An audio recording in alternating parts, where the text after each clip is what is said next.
Hi, my name is Jessie, and in this video I'm going to talk with you about a tropical tree called Pandanus tectorius and how you can make a lei from its fruit. Pandanus tectorius, screw pine, or as it is called in Hawaiian, hala, is an indigenous Hawaiian plant. It exists throughout islands in the entire Pacific Ocean, and it was already on Hawaii by the time the Polynesian voyagers arrived.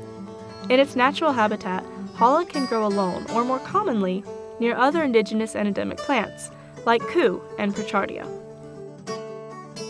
A mature tree stands approximately 20 to 45 feet tall. Hala is resistant to salt and wind and can grow in almost any location. Young trees resemble small, long-leaf shrubs and if properly cared for will mature in 5 to 10 years. It's easy to recognize a hala tree.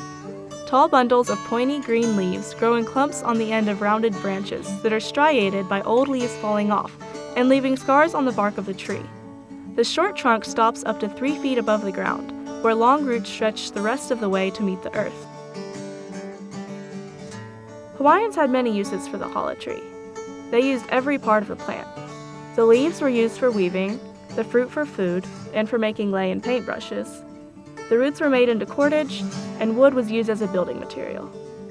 The hala plant was important to the ancient Hawaiians and had many uses, but today its primary use is to make a lei.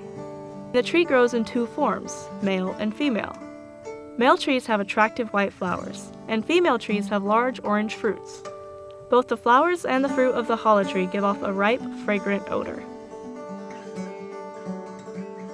Hala fruits resemble pineapples growing in the center of the leaves. Each tree can have several of these fruits. Harvesting hala is simple. If the keys are ripe, you just pull them out of the core of the fruit. If they are unripe, they might take more convincing to come out, but they'll still pull out the same way.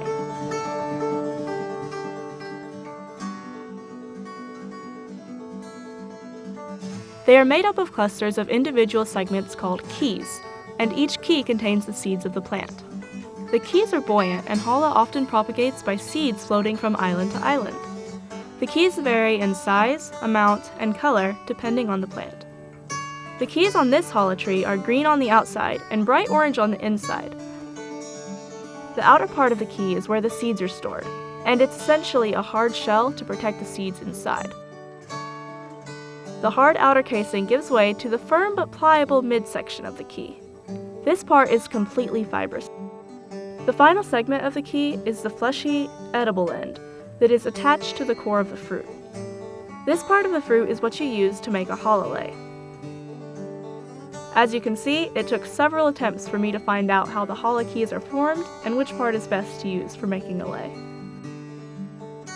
Let me take you on the journey that I took to create my first hala lei. To begin making my lei, I had to find a hala tree and collect its fruit. I went to the Makauwahi Cave Reserve on Kauai to do this. The keys were about an inch each, and I used 34 of them to make my lei. I made my own string for a more authentic experience. I also used a regular sewing needle, which I do not recommend as it is too small to properly pull through the keys at times. After I had my cordage prepared and my keys collected, I was ready to string my lei. I chose the firmest and prettiest fruits, passing the needle long ways through the soft end. Keep in mind that due to the fleshy nature of these fruits, hala lei are only temporary and may begin to fall apart just a week after being created. Perhaps this is part of the reason that hala lei have such a dualistic connotation in ancient Hawaiian culture. Traditionally, hala lei has 3 meanings.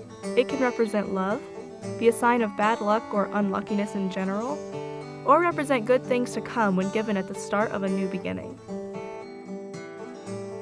This was my first attempt at making a hala lei. I learned a lot about the process of lei making as a whole, and what works and what doesn't when making a lei. I hope you enjoyed this video and it helped you better understand the process of making a hala lei.